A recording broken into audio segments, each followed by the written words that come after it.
We're going. Thank you, everyone, for introducing yourselves.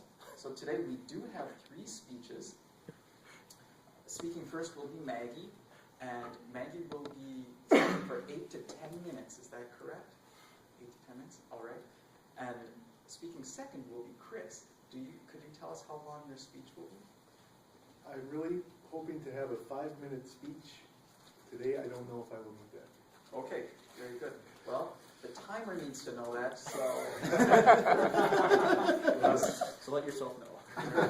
And John, how long will you be speaking? 5 to 7 minutes. 5 to Might 7 go a minutes. little over because it's a canned Toastmasters International speech. Okay, very good. Okay, thank you. Now, before anyone gets up here to start speaking, we need to find the word of the day. I was thinking about that this morning as I... Yes? I have a question, Mr. Toastmaster. Yes. I was wondering if we could have a general evaluator for today as well as someone to do meeting minutes. Yes, in fact, that's a very good point. Since I was keeping all the notes here, I decided that I would do meeting minutes. So I will do that. As a general evaluator, I wonder if anyone would like to take that role. Because I would be happy to give my comments as well. Boy, I'm really taking charge today. Yeah. I really... Go 3 birds and 1 stone. I am really going to bring down my fist on you guys today as general evaluator. And for an evaluator for Chris, to be honest, I thought I might give you some friendly advice as well. Mr. Ailey also volunteered that he would evaluate Chris. Oh, really? Wow. Matt has also volunteered to table time. That's good. All right, we're ready to forge ahead with the word of the day. And to do so, coming over the horizon like an uncontrolled haboob, please welcome Mr. Thomas Keene.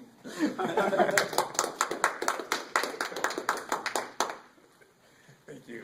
Today's word of the day is tomfoolery, pronounced pretty much the way it's spelled, tomfoolery. And it is defined as foolish behavior, something trivial or foolish that is nonsense, utter nonsense, or rubbish. I was trying to find the history of the word, and it looks like Tom began to be used around 1377 as a type of nickname for the common man. Fool started being used around 1275 from the Old French, meaning madman or insane person. So therefore, tomfoolery, as you might guess, the behavior of a tomfool, that is a foolish or stupid person or a silly fool. Tomfoolery.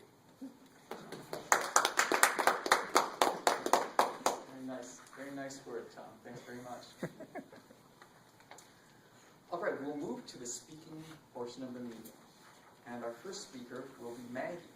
I'm so glad that you came in today with the weather and the roads in the condition they are, and gave me a little introduction, which I found very interesting. Maggie is in her 14th year at U.S. Bank, which you may have known. She loves working there, although she finds herself an accidental banker who found her career in banking. Did anyone know that Maggie's college degree is in biology, with a minor in nutrition? She's convinced that she is the only bio major who was not pre-med in her class. And Maggie also enjoys outdoor activities, as you may have heard in some of her other speeches. She enjoys skiing, biking, hiking, and golf, but in reverse order. Today, she is speaking from the Competent Communication Manual. It's speech number 10, to inspire your audience. And once again, the time will be between 8 and 10 minutes. The title is A Fat-Burning Plan. Please put your hands together for Maggie Batten.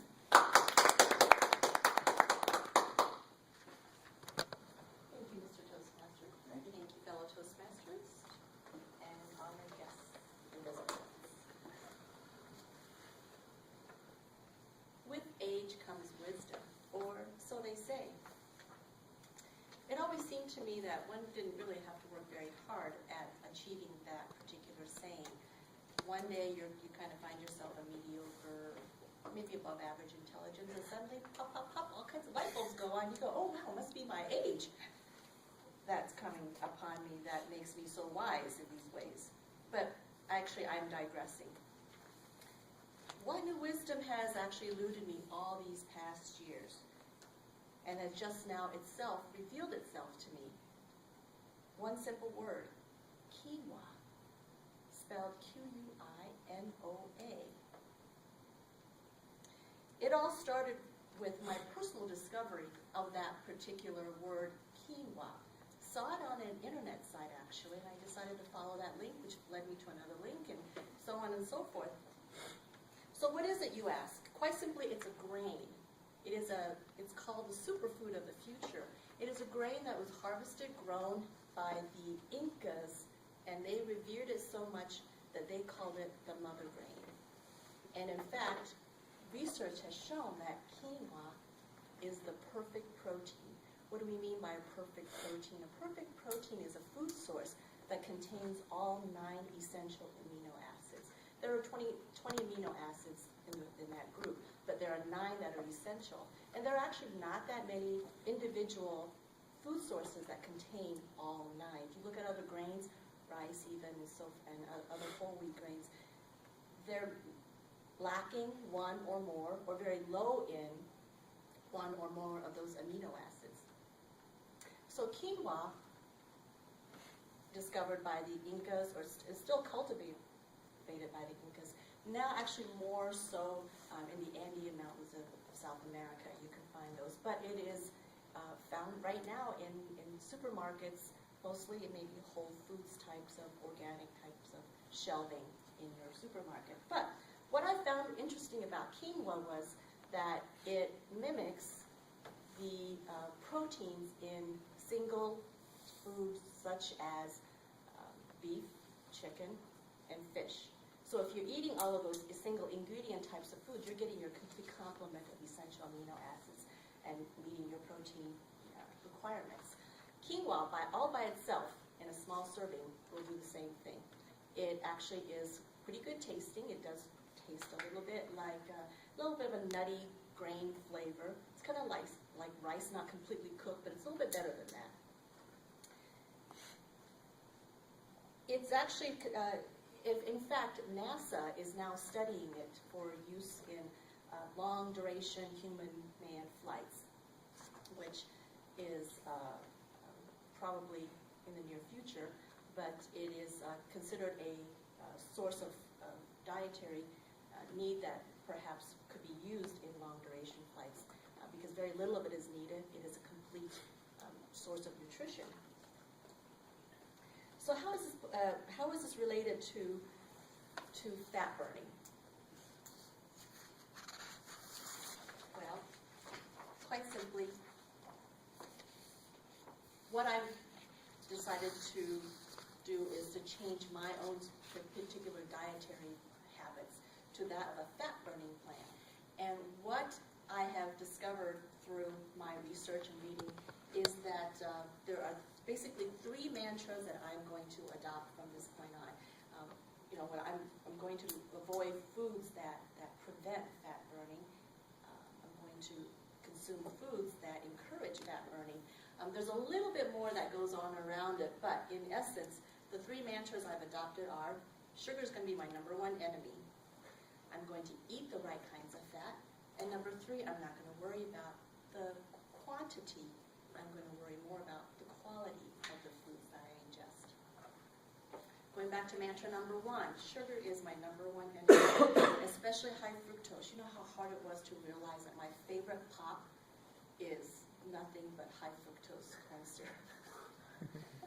And as I started reading more and more labels in my cabinet, at least 60% of my cabinet was filled with high fructose corn syrup. And my favorite dessert of all time, pecan pie, is completely 90% high fructose corn syrup. I know it because I use it. I make it. I measure out that corn syrup and go, ooh, yummy.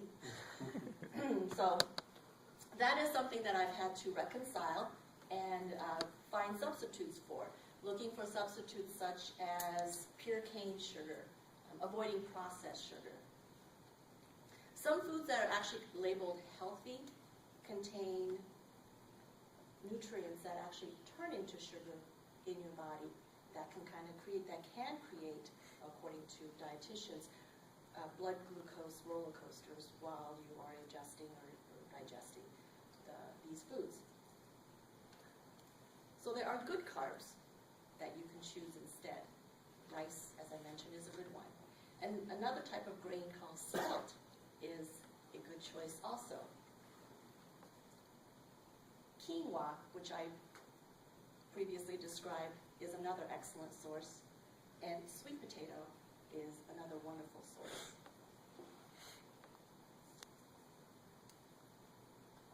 Mantra number 2, I'm talking about eating the right kinds of fat. Doing so will help you lose the fat rather than store the fat, which is what you want. So something that I have started is to be sure that I do eat a breakfast every morning, because skipping breakfast in the morning actually signals your body to go into a fasting mode. And when you do that, your metabolism slows down for the rest of the day. It's just not a good way to start. And you know, how many times have I actually known that, or read that, or and told that, but never really pay attention. I just figure, well, I'll be fine. I'll just make up for it at lunchtime. Probably a really bad idea. So, this is a short list of the fats that I'm going to avoid. Hydrogenated oils, and interestingly enough, canola oil, which I have bottles of in my cabinet. No more canola oil. Margarine, we've already done away with that. Fake butter, not a good thing either. Instead, I'm going to say yes to whole eggs, raw nuts, avocados, and whole butter. Wow, I've done a complete 180 degrees from my old self. But guess what? I feel that much better about it.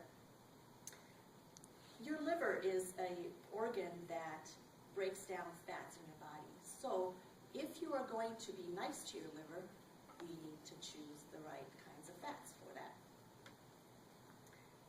Mantra number 3, I'm not going to worry about how much I eat, rather it's what I eat. So, also if you are choosing those right foods and the right combinations for yourself that will increase your metabolism, that will increase the fat burn, I don't have to really worry about counting calories either. In fact, the truth is probably that most of us need more calories than we're actually allowing ourselves to consume. It's all about finding the right portions for your body.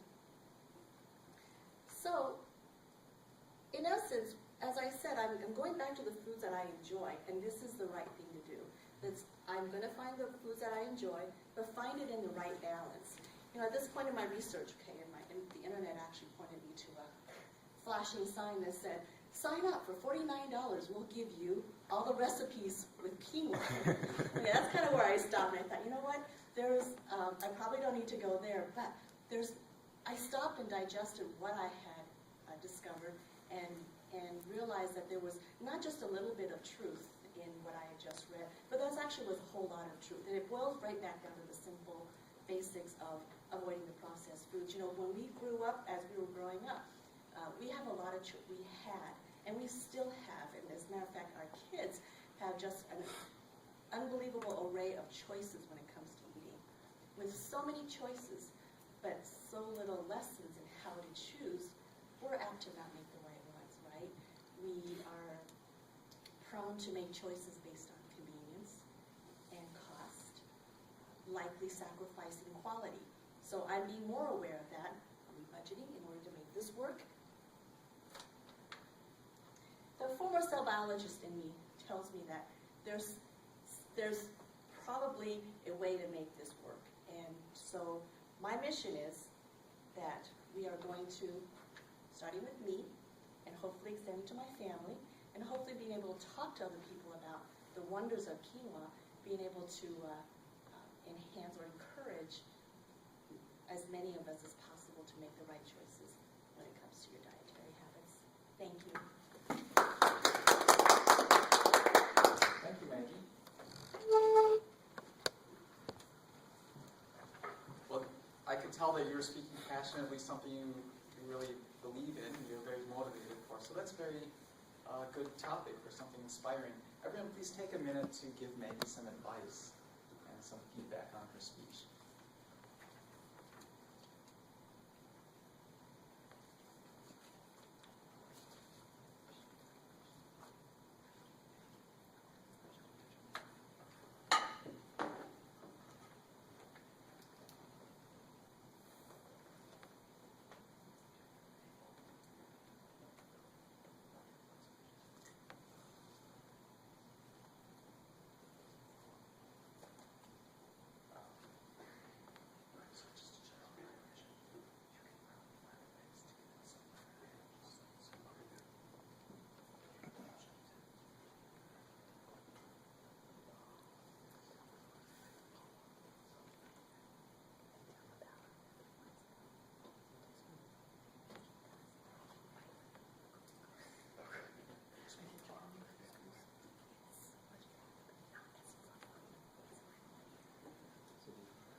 change the word of the day.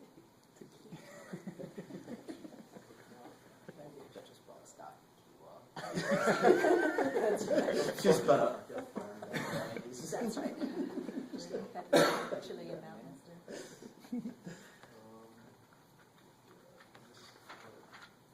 That actually is not as hard to find. Just there.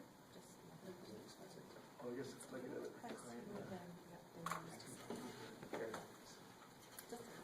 Can you just hold up a card at the 5-minute mark? I just want to know where I am at 5 minutes.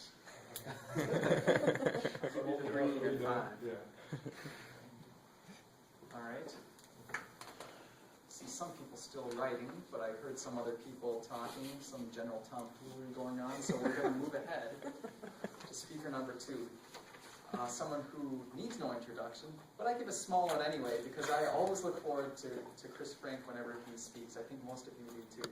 And today, I think we're in store for another very entertaining speech. I think everyone's looking forward to seeing how it turns out, including Chris himself. So let's turn the floor over to Chris Frank. Chris? Fellow Toastmasters and welcome guests. Today I'm going to talk about 3 things that I've learned from Toastmasters. And before I tell you what they are, I want to tell you a couple things. When you sign up for Toastmasters, the first thing that happens is you're given what's called the Competent Communicator Manual, which I was going to bring up with me here, but I didn't in my mad rush to come up here. In this manual, the goal is to go through 10 speeches, and I have done that. And I've illustrated them here. I've divided my speeches into 2 categories. One is innovation, which is a topic I'm very fond of in my professional life, and the other is writing, which is a topic that I wish that I could do more of and move to Hollywood and be famous. But I have a day job. So as you can see, I spend about half my time dreaming of being a writer and the other half of my time speaking of innovation. And I also have 2 speeches that I did multiple times in Toastmasters, and then the yellow dots are ones that I gave to groups outside of Toastmasters. So what I want to tell you is the 3 things that I've learned having gone through all of this effort. And the first thing I want to tell you is the rule of 3. The point of the rule of 3 is this: when you give a speech, there's always a question, how much should I talk about? How many things should I say? The answer is 3.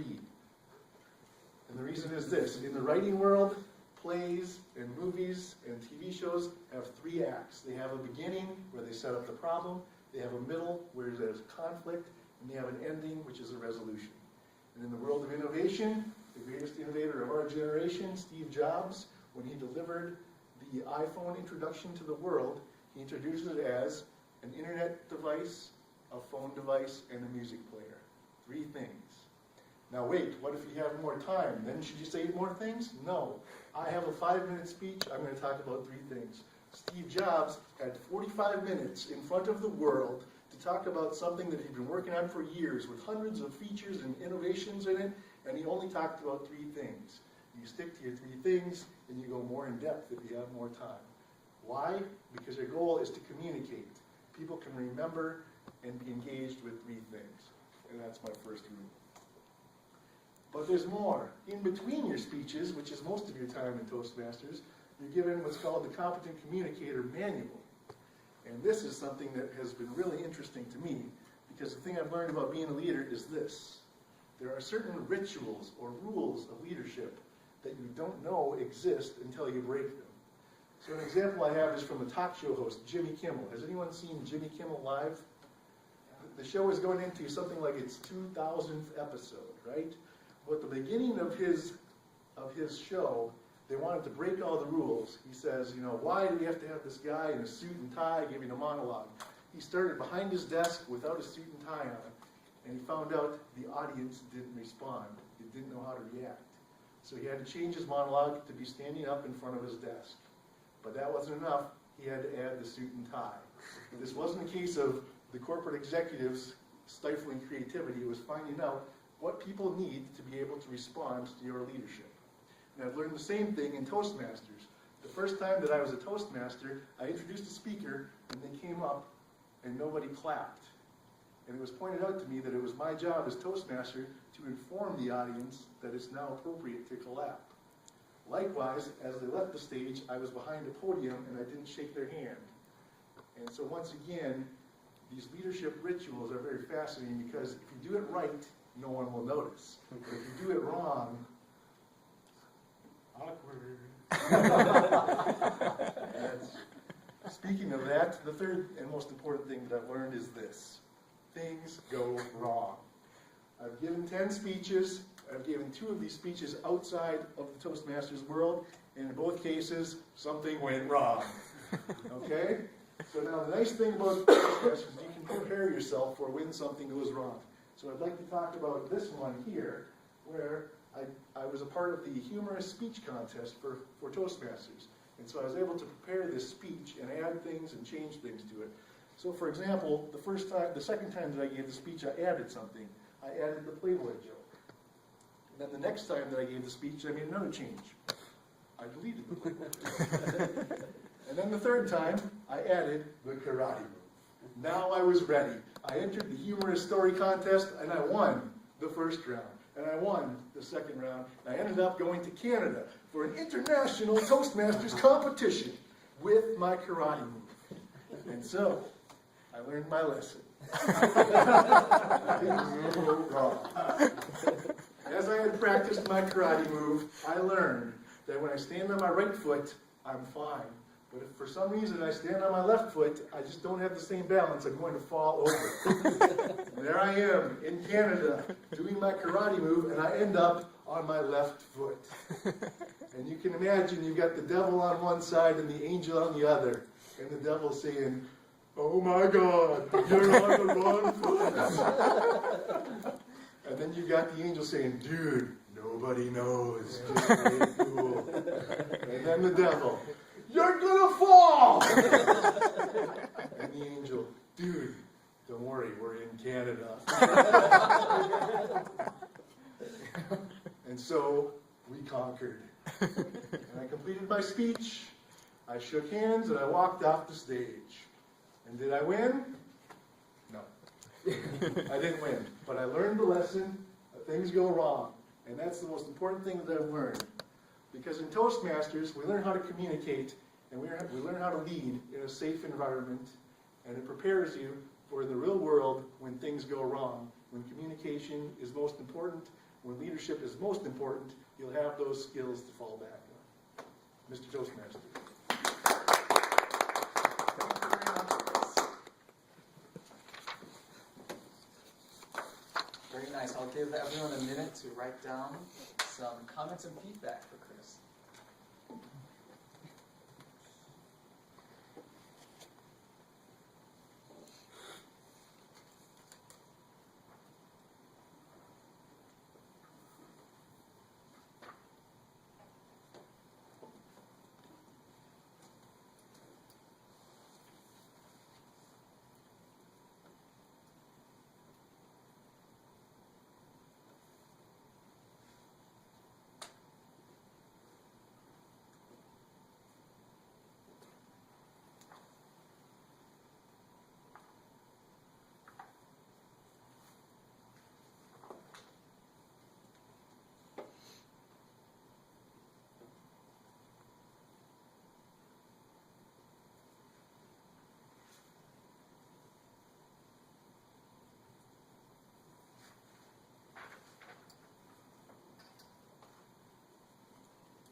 All right, I'd like people to wrap up what they're writing. If you can't finish, perhaps you can do that after the meeting. I sometimes use the inter-office mail to return the finished comments sheet that I've done. Because I'd like to move on to speaker number 3, a man who deserves no introduction. No, I jest. Our esteemed president is going to speak today. Please welcome back John Callio. Thanks, Christine. I have a second to switch the computer over here. Let me help.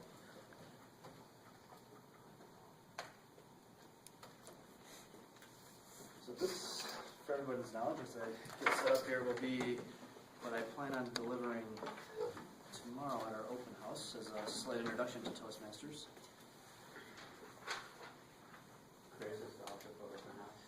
Yes. So maybe we can combine them onto one computer to make it Yeah. a little bit, the transition's a little bit easier.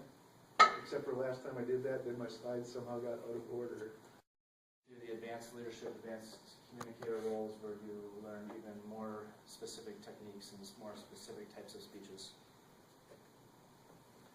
So as I was saying, the communication track, these are a few of the things that we learn in the manuals, and it does give out specific examples. There's a lot of online resources as well as resources within our group that will help out with your developing your skills. After you complete your competent communicator manual, you move to your advanced communicator manual, where there's actually 15 different manuals you can choose from. Some of them include humorous speaking. I'm going to have to come up with a couple here.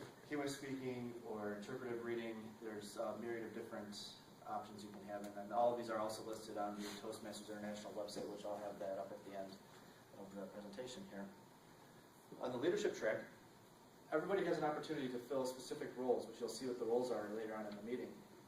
Each meeting, everyone can develop these roles, and you can focus on specific goals within each individual role.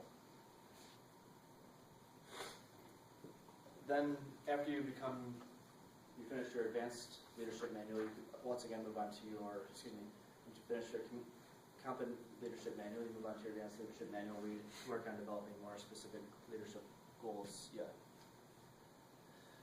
So, this is the founder of Toastmasters, Dr. Ralph Smedley, and I really truly believe that Toastmasters is not only dedicated to the individual, but it is all about the individual. The group is self-sustaining. We take it in a direction that we all decide to go through our members, through our leadership panel. We provide a very professional yet a relaxed atmosphere for you to develop your speaking and leadership roles.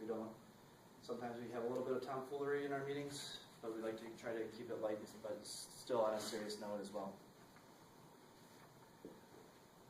So why would you want to join Toastmasters? Everybody in their professional life has to give presentations, or in your personal life, maybe you become a best man or a bride or a maid of honor. You have to give a toast in front of 250 guests. It's also a very safe place. We have, like I said before, we have a very, very open atmosphere, very good, positive feedback, and a very safe atmosphere. And we do also have mentorship opportunities. And just a few things to point out. I mentioned before is as an individual, you do set your own individual goals, and the group as a leadership team tries to support you as well as possible for you to meet those goals as far as your competent communicator, your competent leadership manuals. We have a lot of opportunities to speak, either prepared speeches or impromptu speeches. And typically, and it's up to your manager's discretion, but the affordable dues, typically Medtronic does help out with the reimbursement. You want to check with your particular manager to make sure that they will agree to that. These are just some of the skills that you can learn by joining Toastmasters. Not only just getting up in front of a group of 10, 20, 50, 60 people, but also just learning time management. We do have a lot of emphasis on that within our meetings to make sure we stay on track. And really, you set your own pace. You can develop your skills at your own comfort level. Some people take longer times to get through their competent communicator manual. Some people fly through it and go through within less than a year to complete that. And it's really up to your own pace, and we say as a leadership team, we try to support you as well as possible. One of the more famous members of Toastmasters is actually from Mrs. Fields, Debbie Fields. I thought this was an interesting quote that she was saying how she kind of differentiates her own professional life as being a leader of a major corporation compared to when she's in front of a small group and kind of gets scared to present at a more casual level. Also, here's just a quick list of some other notable famous Toastmasters that have been involved in Toastmasters throughout their life.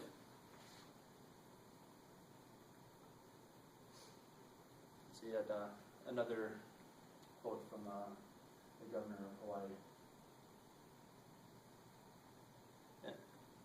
So, to get into the cost, just as a quick review, when you sign up as a new member, there's a one-time fee of $20, which covers your your competent communicator and competent leadership manuals. It also covers all of the fees just to get you signed up to the Toastmasters International. Every 6 months, there's a $36 fee that goes to Toastmasters International, a $9 fee that goes to our local club. This covers, the international fee covers a magazine subscription, a monthly magazine subscription that you get. Also, any sort of the overhead that goes along with Toastmasters International. The local dues goes to covering events such as this, our open house. We also have a couple events throughout the year, barbecue in the summer, and then also a potluck in the winter time. Also any sort of extra materials that we need. So hopefully this has been an informative meeting. So these are all the different things that you can benefit from Toastmasters, along with all of the skills that you learn. It's also a great place just for networking. You know, I've met a lot of people in Neuro here that I have seen in the hallway before. Now I didn't know who they worked with. I don't work with them particularly, but now I see a lot more familiar faces, and it's actually helped out in my professional life as well, as far as having these contacts and knowing more people to talk to throughout Neuro. This is actually information just is also in the guest booklet that hopefully you picked up on your way in. If not, we have some more at the back of the room for you to pick up on your way out. Any of our leaders are more than capable of answering any questions that you have, so feel free to send an email or a phone call to any of us. And here is the website for Toastmasters International, and which you don't see right now, there will be the website for our local club right underneath this. And if you have any questions, please feel free to ask. No questions? Great. So, after this brief introduction, I'd actually like to turn this back over to our Toastmaster, and he'll be introducing our keynote speaker for today.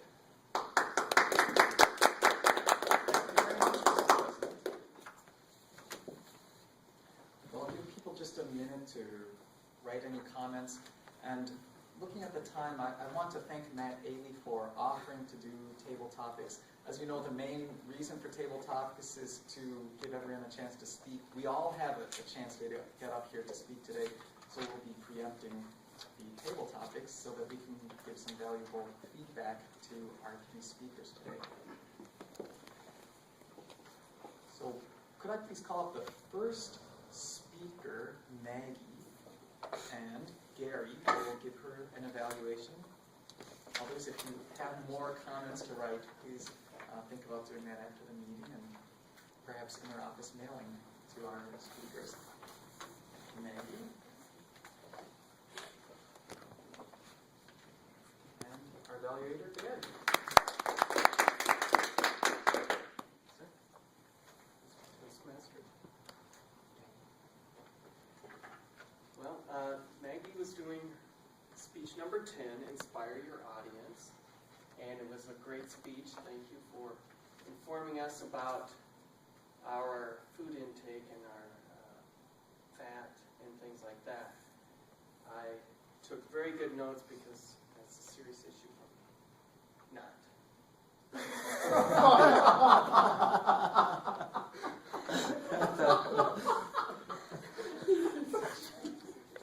Everybody's so lively in this audience. I don't know.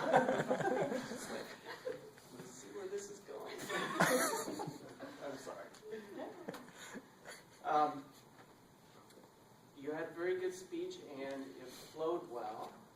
I am glad that you had the 3 steps in your speech. That helped us to follow along with it.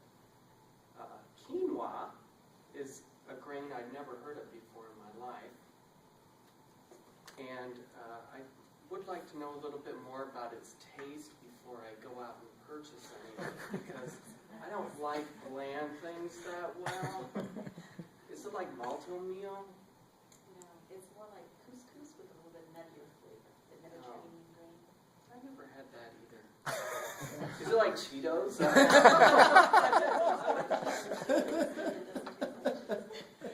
I've had a lot of those. But it was very informative to hear about this grain, that it has all 9 amino acids, right?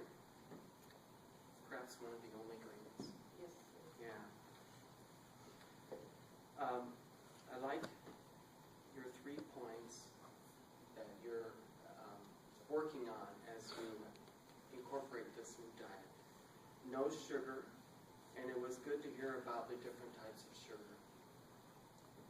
The one thing I might suggest is there was a lot of information, a lot to try to absorb, and maybe if you cut out a few of those different sugars and focus a little bit more on the really bad ones, like the high fructose corn syrup, which is in so much of our food, and just focus a little more on why that is so bad for us.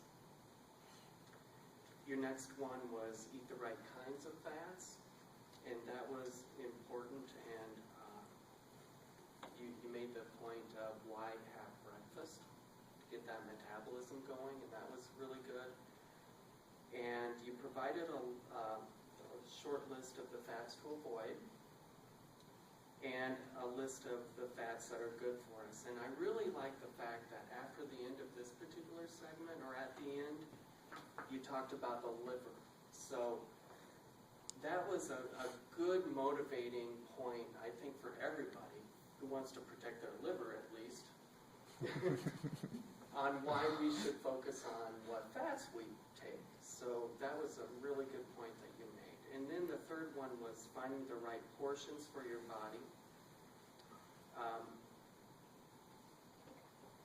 I'm not sure how to find the right portion. I don't know if that could have been incorporated a little bit.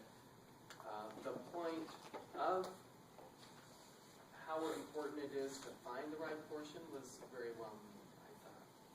And I like the fact that you kind of threw in your past educational background as a biologist and how you're going to use that to make sure you can apply this plan to your life.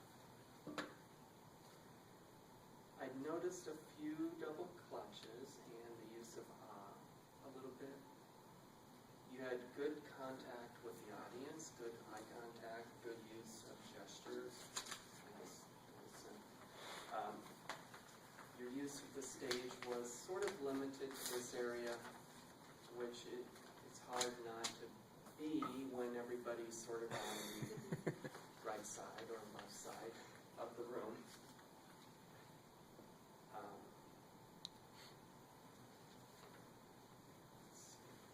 You had a very good understanding of the topic as well.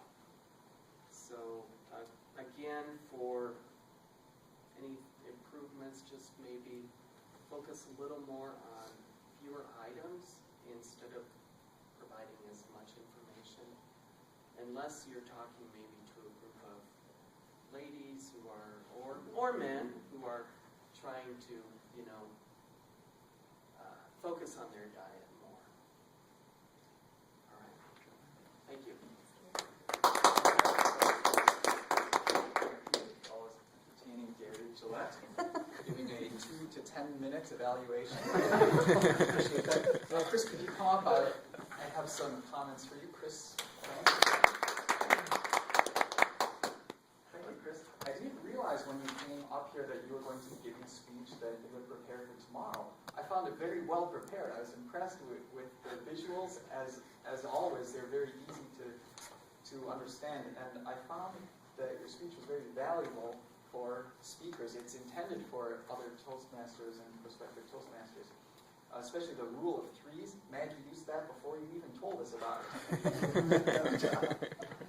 At first I thought your pace might be going a little bit fast, and I was going to tell you that you could use more pauses. For example, when you said, what if I have a lot of time?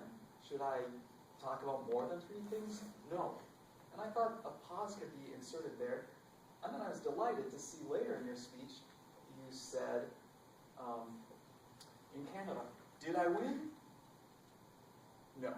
And you did exactly what I was imagining you doing in the other place. So you've already got that skill in your grasp, and you're using it. I felt that you might be able to experiment a little bit more with your speaking style. I think we all agree that Chris has a very good voice, and I think that you could use some things, perhaps more of a whisper in some parts. using more of a crescendo, building your voice a little bit more.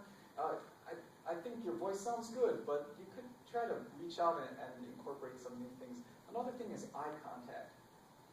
Overall, I don't feel that there's anything wrong with how you're looking at the audience, engaging them, but it is possible to maybe make longer eye contact with someone to make an important point. Finally, I just wanted to thank you for the good speech, because I always learn something. The thing about Jimmy Kimmel and about looking professional, I found it very interesting, and the way that you laid out your speeches and explained to us. Oh, one final thing I guess I did want to comment.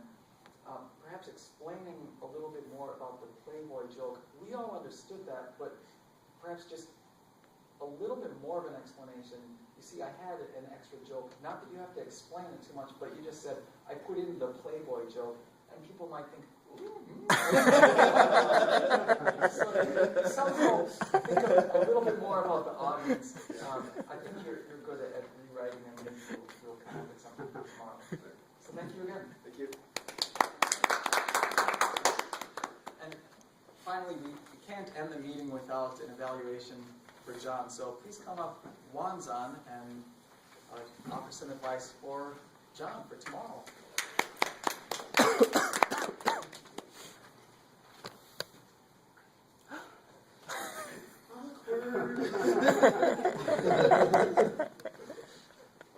That'll be tomorrow's word of the day. Yeah, about the Playboy joke, we can put like a link here. members only. Great job, John. You asked me specifically, pay attention to your posture, your gesture, use of stage, body language. I think you did a great job. One thing I noticed, and you mentioned before, that your foot movement. So when you come up, I noticed the first thing you did, you stand, your posture is very good, stand up, then you do this. Okay. So you did it 3 times. In the beginning, rule 3. Rule 3. Then it's kind of, during the speech, you walk back and forth, your hand gesture, fine, perfect. Then sometimes you do kind of like this. So most just your feet. Okay. There's some unnecessary movement. But if you didn't ask me, looking for those, I probably wouldn't notice. Okay. And one thing notice your shoes, like when you do this, can make sound. So I thought a quick fix maybe just change it. Stop the shoes. Even when you do this, there's no sound. Then you won't wear shoes. So I don't think it's a big issue. Okay. But if you want to improve on that, you can just put a little more attention to that. Then actually I have some suggestions not related to that. The visuals are really great. I think it's beautiful slides. You did a great job. I'm a huge fan of Rule 3-2. So if you take all the content, you got a lot of content. Mm-hmm. So maybe the most important, maybe divide into 3 parts, okay. 3 categories. Because like for them, what's in it for them? Maybe you put the value phase. Maybe put it in 3 buckets. And within 3 buckets, what do we do? All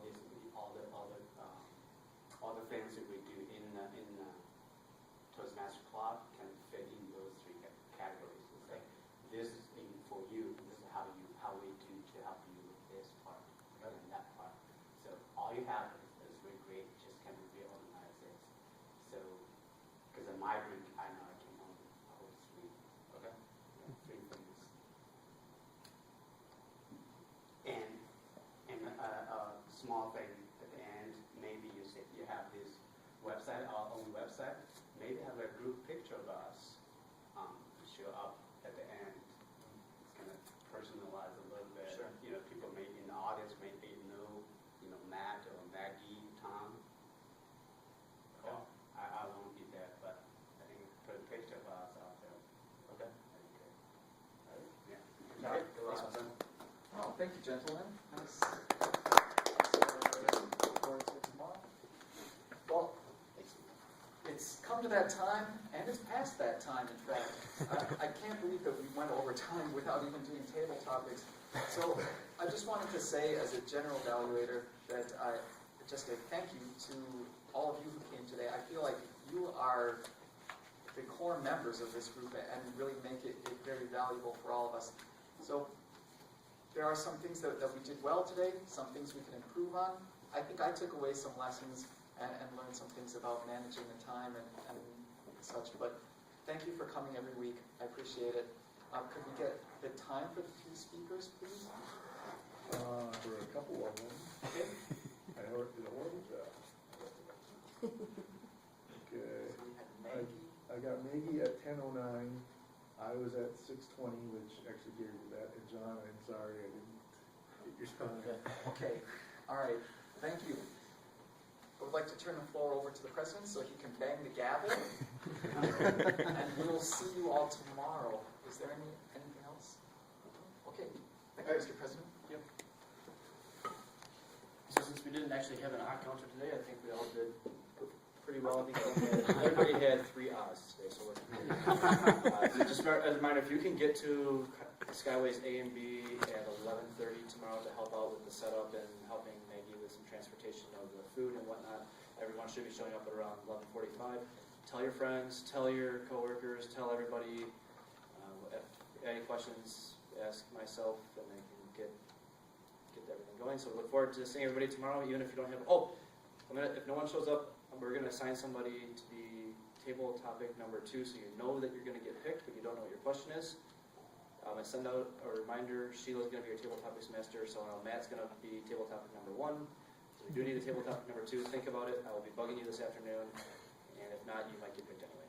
So anyway, we'll see everyone tomorrow, and thanks for staying 7 minutes late.